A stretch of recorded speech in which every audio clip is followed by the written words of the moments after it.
Здраво на сите од мене. Благодарам за вашето присуство и за вашето внимание. Добро. Ајде пред да започнам сакам да им се заблагодарам на Private Print дека ова е ретка прилика за нас, младите уметници, да ја отвориме нашата пракса во ваков контекст, односно надвор од изложбениот уметнички простор и со тоа да дадеме еден приказ дека тоа што ние го правиме само дел од еден поголем процес кој што има за цел кој што постои во некое време и кој што има за цел да делува и да продуцира форми на знаење надвор од доминантната епистемолошки, когнитивни и социјални визири. Следен слайд.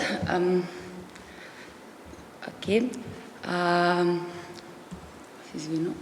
Значи, во следните 20 минути ќе се обидам да ги презентирам моите уметнички методологии, техники, алатки, така натака, и кои ги користам во следните процеси и ќе се обидам да представам што точно подразбирам под тие еколошки критички ангажмани и со репрезентациите со кои се бавам, односно родовите и природокултурните визуелни категории, кои што ги лоцирам дека се својствени во некои си патриархални, антропоцентрични визуелни наративи кои што нас не го доминираат и не го информираат светогледот или пак преку со кои што ние се бориме. Значи, не е многу природно во јавна презентација, така да ќе ми извините, морам да се консултирам константно со моите белешки. Како и да, значи, дополнително во презентацијата ќе зборувам за сите оние медиуми, експериментални формати кои ги применувам, зашто ги применувам. Тие вклучуваат аудиовизуелни, есеи, уметнички книги, хибридни инсталации. И така, значи, работејќи пред се најверојатно генерално кажано, она што го работам со слики во движење, со текст, со инсталација, а од неодамна започнав и со опросторување на истите преку скулптура и преку истовремено користам и звук. Моите дела често ги адресираат аспектите на тоа како економијата на визуелното и телесното изложено на форми на афектно и политичко подјарамување и аутигјување. Односно, она што го каже Ико, мојата уметничка практика потекнува токму од спојот или пресекот помеѓу технологиите на визуелното и визуализацијата, просторната конфигурација на погледот и телото. Ово е наведен комплексен спој, еден куп термини што ги кажав, имаат релативно едноставна идеја, односно обработуваат прашања во кои што сликата и практиките на сликотворење, не само својствени за нас како уметници, туку како заедничка практика на нас луѓето во ова визуелно општество кое што живееме, се користат ги разбирам како материјални дискурзивни алатки, апарати кои што го обликуваат нашиот политички, културен, интимен пейзаж и кои што пейзаж, простор, поле на делување и кој нивното посредување придонесува во начините на кои што размислуваме, се информираме, се чувствуваме и делуваме. За да ви го представам ова попрецизно, ќе започнам со едно прилично постаро дело. Марија, следниот слайд. Кое што според мене ги постави интуитивно во времето кога беше продуцирано, интуитивно доправ до овие прашања и ги постави темелите за она што се бавам денеска. Таа е видеоесеј, изработен во 2018-2019 година, кој што користи архивски материјали, односно снимки од туристички патувања на членови од моето семејство во време во Мексико и во САД во 80-тите. Користејќи се со оваа архива, значи сосема случајно западнав да користам оваа архива, тоа почна од баба ми кога ме замоли да ги дигитализирам за да не бидат изгубени овие снимки. И разлистувајќи го материјалот пред себе, почнав да се запрашувам за какви аспекти на привилегија носат овие снимки и какви све значења излегуваат од нив. Односно, Односно, по-конкретно, почнав се запрашувам зашто баба ми константно е на сликите, а го нема дедо ми. Кажи го, каков е овој начин на гледање, односно во ова дело го користам го именувам како туристички начин на гледање. Меѓутоа, она што го забележувам конкретно преку материјалите, дека она што го викаат the male gaze и touristic gaze во рамките на филмската теорија нема некоја голема разлика и истиот тој се инкарнира, односно се преоѓа во начините на кои што ние одлучуваме да си ги визуализираме нашите приватни моменти. Следен слайд, Марија. Значи, мислам дека рипне. Да, ќе представам сега еден мал дел од видеото, значи многу мал дел од околу 2-3 минути. Upravo vraćanje na staro. Kako je nekada bilo, pa kad su oni došli... The tourist visual sense is hyperactivated. He perceives things that he would normally ignore. Everything appears to him as extraordinary. On the images presented, we can see that her husband was into satellite antennas and modern buildings. But we have no visual confirmation of what she liked. We only know her stories, which with time faded away.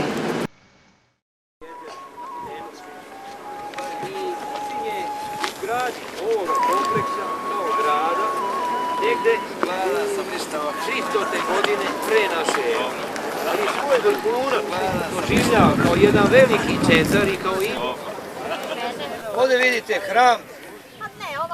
On je osvećen.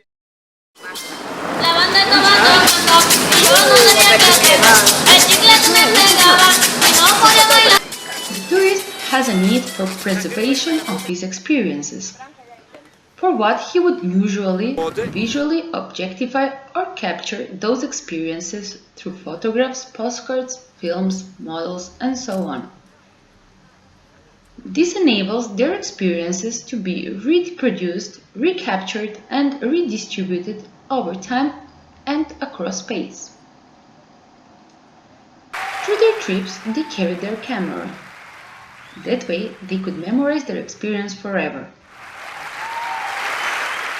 She rarely did the recordings. Mostly, her husband did them. On the recordings, we often see her standing in front of what her husband thinks deserve to be memorized. She doesn't even like the tapes. She doesn't understand the technology. So she kept the photographs that show them together.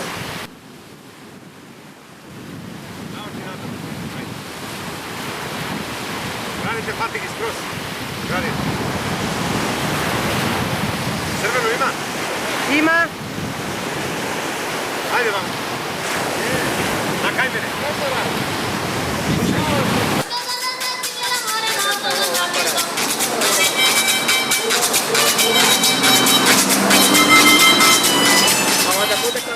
Значи, ова е многу мал приказ, делото е и не се добива комплетна идеја околу делото, затоа што истото е изградено на некај си три линии, да речеме. Почетокот на делото почнува со некаков поетично присуство каде што шпекулира која е таа. Значи, таа е хоризонт, таа е некаков си оптимизам и така натака. Во вториот дел започнува, значи вториот дел прави некаква си юкстапозиција помеѓу кои се теориите за теориите, некакви дефиниции во однос на тоа што го гради туристичкиот поглед, во однос на вистинската приказна за како овој брачен пар успева да патува таму. И третото е тој некаков предлог каде што имено фотографиите, тоест снимките со кои што, значи,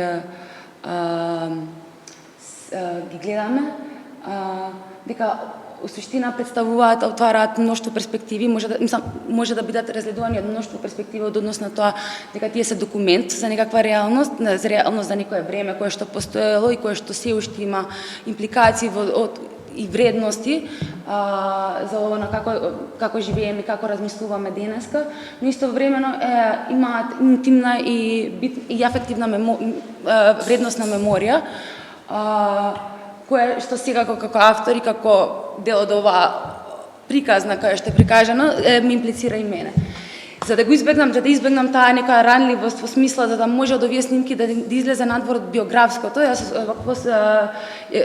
го смислам овој ентитет на таа, која што таа е некоја форма на визуелна алатка, тоест на текстуална алатка, позиционирана помеѓу таа што се појавува во текстот и во есеот, кај што таа е тоа, и жената која што константно се појавува на визуелниот материјал. Често тие не се соодветствуваат, немаат директно линеарно значење или поклопување, меѓутоа сметав дека преку тоа можеме да создадеме таа еден ефект на estrangement, што го викаат, каде што материјалот што го гледаме може да ни тоест преку овој ефект може да ни се отвори од поново и да не го гледаме само како материјал од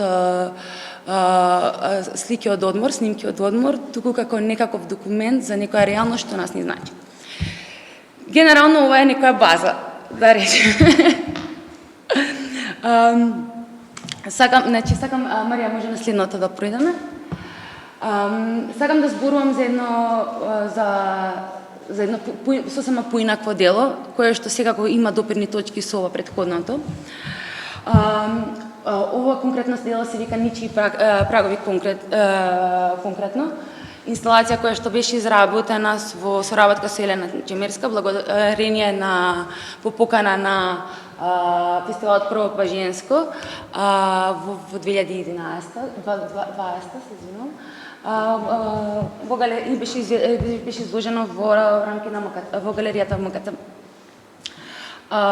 Главниот фокус конкретно на ова дело, тоест на ова истражување, дело, инсталација, есеј, произлегува од размислувањето за тоа како можат да се искористат постоечките визуелни технологии како простор за делување од нашите мали простори и затворени места, односно аспект кој е особено присутен преку нашето дигитално однесување, меѓутоа беше особено потенциран во време на пандемијата.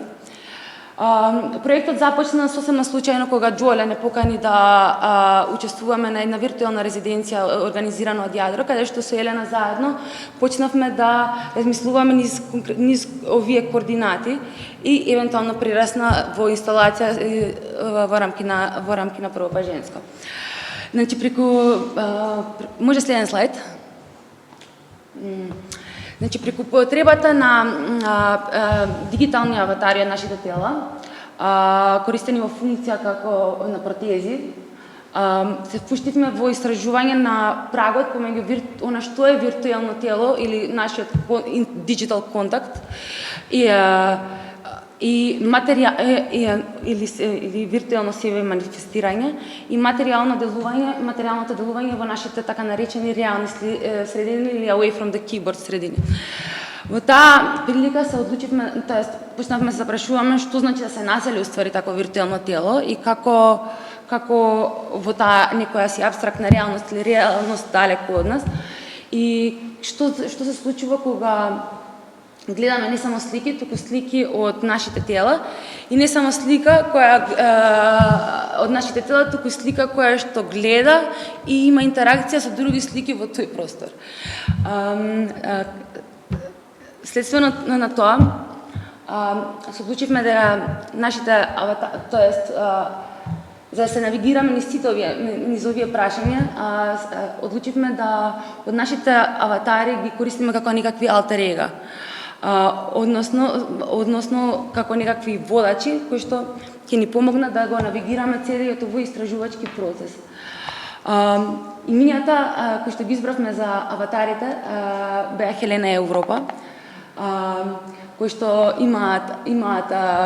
се позајмуваат од грчката митологија, меѓутоа сакавме да креираме амбивалентни персони преку истите. Па така Хелена, која што е всушност Елена, аватарот на Елена, е синоним за artificial neural network, односно збирна алгоритмичка мудрост, како што ја викаме. Додека пак Европа беше топографски простор, оној простор, бесконечен простор, или пак екран кој што ги регистрира и заробува емотивните, когнитивните и перцептивните апарати на сите кибернетички видови. И тоа си ти. И тоа сум јас. Делото, следен слайд. Значи,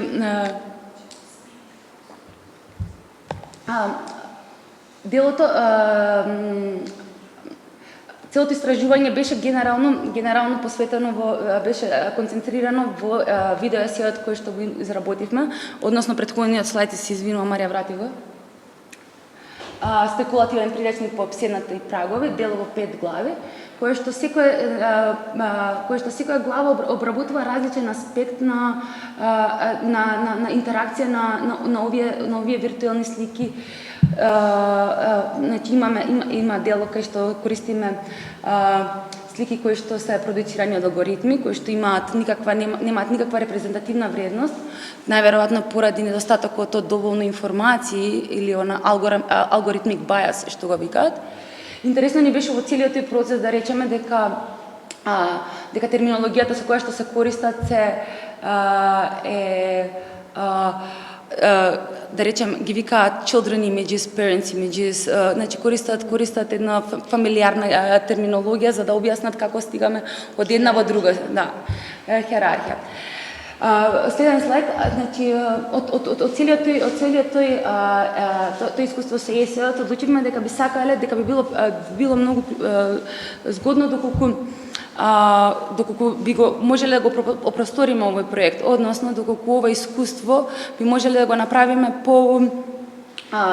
подопирливо, потактилно, во смисла на тоа да го рекреираме во физичкиот простор, во дигитален простор, односно да поработиме на таа некоја порозност што постои помеѓу она што го викаме виртуелна и материјална реалност, односно она што се ни се случува на нас на интернет е генерално mirror image или огледална слика, и односите кои што ни се случуваат во таа сфера е огледална слика на тоа што се случува во нашата социјална политичка реалност која што ја живееме. Следен слайд. Значи, овие два навидом различни проекти ме водат кон следната поента, а тоа е дека сакам да кажам дека во мојата практика тежнеам да интегрирам различни медиуми и експериментални формати, вклучувајќи нели аудиовизуелни есеи, меѓутоа Марија, следен слайд. И следен. Меѓутоа за прв пат имав шанса да своето истражување го пренесам, односно она што мене мојата уметничка практика да ја пробам, да испробам во форматот на книгата. Користејќи, значи во мојата пракса генерално се користам со медиумите, односно она од каде што го црпам, како главна инспирација, да речеме, произлегува од искуството со медиумите заснувани на време, каде што методолошки им приоѓам на сликите како тактилни агенти на афективни медиации помеѓу тела и простори на припадност. При тоа применувам различни процедури за правење аналогни и дигитални слики, од собирање, присвојување, изведување заедно со слики, текстови и звук. Во таа некоја оптика беше создадена и конкретно беше создаден и овој проект. Книгата која што се нарекува под аголот 45 степени во соработка со приватен принт. Концептот на книгата произлегува токму од мојот уметнички ангажман со сликите во движење и се стреми кон нивно некако преведување во поинаквата временост која што диктира форматот на книгата. Во ова истражување се одлучив баш баш по делумно теоретски, меѓутоа истовремено и перформативно да се бавам со оперативноста и материјалноста на современиот екран, односно да барам таа поврзаност помеѓу тоа кои се афективни нијанси на припаѓањето со сликата, преку сликата и какви и применетите пракси на сликотворење, како што се маскирање, заштита, ориентација. Значи, во теоријата која што се среќа во вакво, многу ми беше интересно дека пред екранот, значи историскиот екран генерално, или она што денеска ние го користиме како го зимаме здраво за готово, всушност произлегува од големи процеси, тоест практики кои што се воени, кои што се за заштита, кои што служат во ориентација, морепловство и така натака, така да екранот, она што ние денес го смитаме, има таква позадина. Тоа ми беше целото, тоа ми се виде како многу интересен простор за експериментирање, за тоа да видам како јас можам самата да го искористам, значи преку аналогни алатки, да речеме, да сватам какви све вредности, какви све епистемолошки или било какви релации, афективни релации постојат помеѓу таа интеракција. Преку така да, следен слайд. Преку користењето и експериментирањето со различни дигитални и аналогни технологии на визуелното, значи кои што ги користам во книгата, како огледала, површини, екрани, тела, сликите ги користам како подвижни, како агенти на подвижни хоризонти, на внатрешни и надворешни пејзажи. И преку тоа се обидувам да предложам еден перформативен и спекулативен начин на гледање, кој што го нарекувам под аголот 45 степени. Ова не е нешто тотално измислено, како тако, туку има директна референца со феноменологијата на Мерло-Понти, односно еден цитат кој што Сара Ахмед го користи во нејзините квиер ориентации, кој што вели доколку се наведнеме под одреден агол и го вакво доколку под аголот 45 степени, тогаш светот почнува да се прекршува, сите тие хоризонти на гледање кои што сме ги имале, одеднашка почнува да колабираат, искача нешто ново, или некаков тип на нов монструозитет, или нешто што може да биде страшно, или така натака.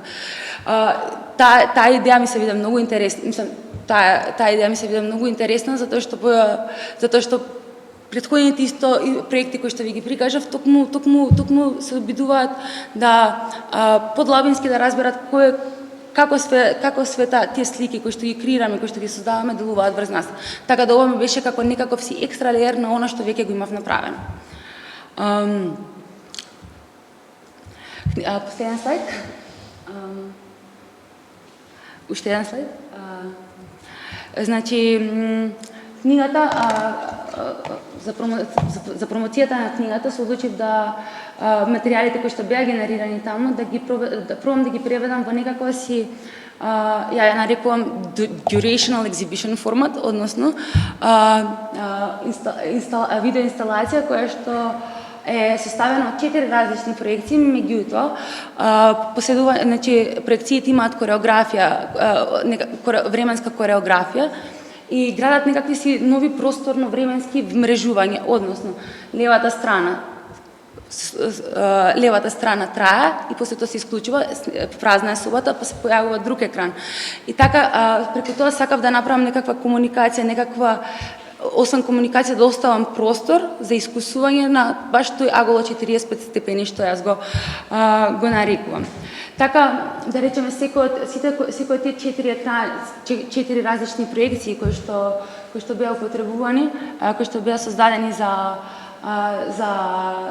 оваа инсталација, имаше своја некоја нова собствена вредност. Да речеме, екранот од лево што ќе го видиме подоцна, го имав речено афективно еко. Тоа е маска од мене, која што пее и која што константно се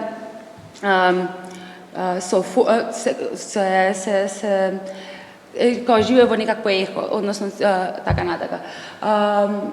После тоа пейзажот од левата страна, која што е константно се колабира, па повторно се оформува. И третото видео, кое што е составено од агенти, teleagenti, performeri, sliki, кои што се сушност оние кои што го би како некаква си човечка инкарнација, да речеме, токму и телесна инкарнација на целиот овој концепт, односно они се подвижни агенти на тие изместувачки хоризонти. И така натака.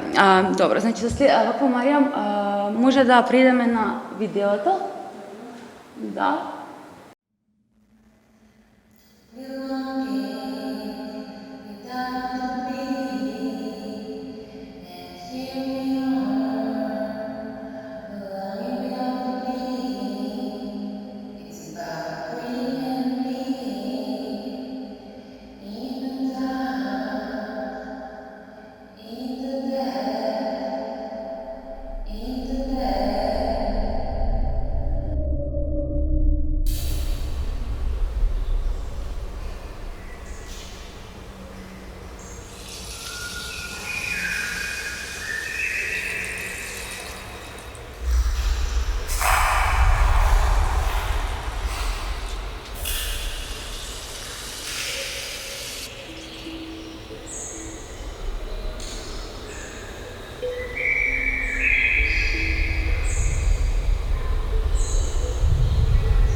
Значи,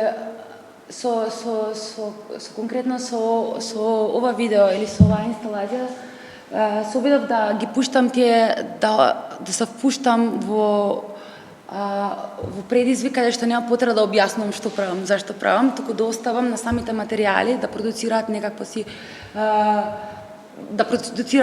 чувство, односно да оставам на времето само да работи со тој што присуствува нели да го гледа и доколку работи. Мислам, ипак е некаква форма на експеримент.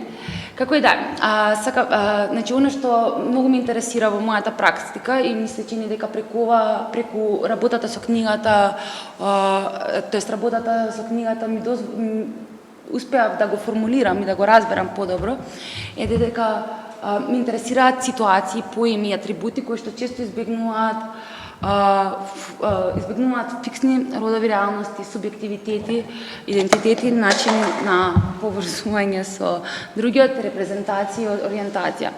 За таа цел, во моите дела и во мојата пракса, материјалите со кои што се бавам, имам тенденција, сакам да ги формулирам како шпекулативни некакви документарно-фиктивни амалгами. Значи, видовме алтер ега, видовме документи во форма, документи од таа, ентитети, површини или пак агли на гледање. Независно дали тоа црпи од контекстот на документарни фамилиарни фотографии, како што беше случајот со таа, дали е компјутерски генерирани слики или пак мести и објекти на ориентација, со мојот пристап сакам да офатам ранливоста на телото и да гледам кон некакви, да гледам да создадам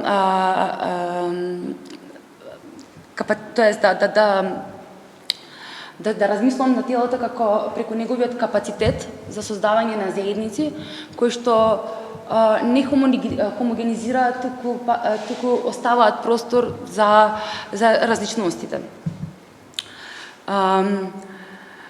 Токму ова го сумира некако она што во книгата постои како surfacing, како метод на surfacing или тоест surfacingот генерално го замислам како пракса која што постои или како искуство кое што се остварува во тој некој меѓупростор, како таа меѓупростор, како thresholds of nobody in particular меѓупростор, како ъгол 45 степени меѓупростор, кој произлегува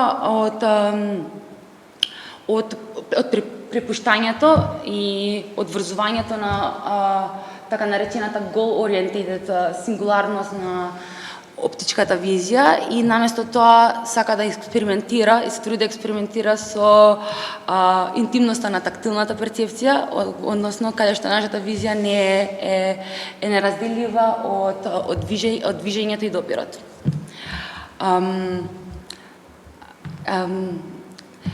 Марија, може да придеме? Тука, супер. Значи, да се гради врз тактилноста на нашиот визуелен и имагинативно-политички апарат во однос на пејзажот во кој што делуваме, стана на некој начин мојот нов двигател, главен двигател или инспирација за проектот Медиум Пукнатина, алтернативен сет на потпори за искачување. Проектот имаше со својата прва јавна реализација во форма на генерирање на хибридна средина во рамки во галеријата Кора. И истиот трга од пейзажот на Водно и гледа на него како историска фигура и дискурзивно битие кое се повикува на еколошките предизвици, глобални и локални, геолошки формации и космологии, откривајќи ги притоа проблематичните односи помеѓу луѓето и сопствената околина. Следен слайд. Некои од вас може би знаат текстовите вакво, зашто Медиум Пукнатина. Значи, во моите дела сакам многу да користам метафори, прва работа. А втора работа, затоа што преку пукнатината уствари сакав да гледам како да има нека, тоест за мене представуваше нешто што има двојна вредност, тоа би било трагата од човечките интервенции врз пейзажот и пригибувањето на ранливата материја, во корист на економска ефикасност и урбано проширување. А од друга страна пак вкинатината како медиум, односно како баш преку таа ранливост или таа повреденост на материјата, можеме да стигнеме до местата каде што се испреплетуваме со други форми на живот, во кои што пейзажот, нашите жители, нашите тела се поставени на трансформирање и сообразување. Односно, она што може да дознаеме за нас и за земјата, додека гледаме во животни, газиме во калери, допираме различни површини, тела, камења и растенија. Во проектот се обиде да мапира или пак да исцрта некаква си собствен референтен систем од додека во неговото истражувачко времетраење, односно да се ослони на некакви си локални космологии, како што археолошки предмети што се наоѓаат на територијата во близината на околината на Водно. Меѓутоа, екологија и третмани и различни екологии и третмани кои што постојат во тој пейзаж. Во овој сетинг сакавме да станеме некаква форма на аматери истражувачи или предскажувачи, кои што јас и луѓето со кои што се работува во процесот, се впуштивме во некакво барање на алатки за токму ископување преку овие седименти, се до достигање до некоја јадро или сршта на проблемот и назад во трансформацијата на овој конкретен пейзаж. Токму од таа медијација произлегуваат алтернативниот сет на потпори, кои што во суштина се не само истражувањето во иконографските, медиските, тактилните и звучните остварувања. Следен слайд. Просторната инсталација во галеријата Кора е токму хибриден спој на тие истражувања, односно на разни уметнички и медиски изрази, како и истражувачки методологии кои што во процесот вклучува разговор со аудиовизуелно снимање на локации, разгледување по различни телевизиски институционални архиви, меѓутоа интервјуа со екоактивисти, археолози и инженери. Ова истражување е нешто што се уште го е во процес, така да негова следна прилика за негово изложување ќе биде во рамки на наградата денес за некоја недела, а исто така во рамки на ова овој проект ќе биде направена и работилница, партиципативна работилница со помош на грантот од Јадро. Благодарам многу, тоа е од мене.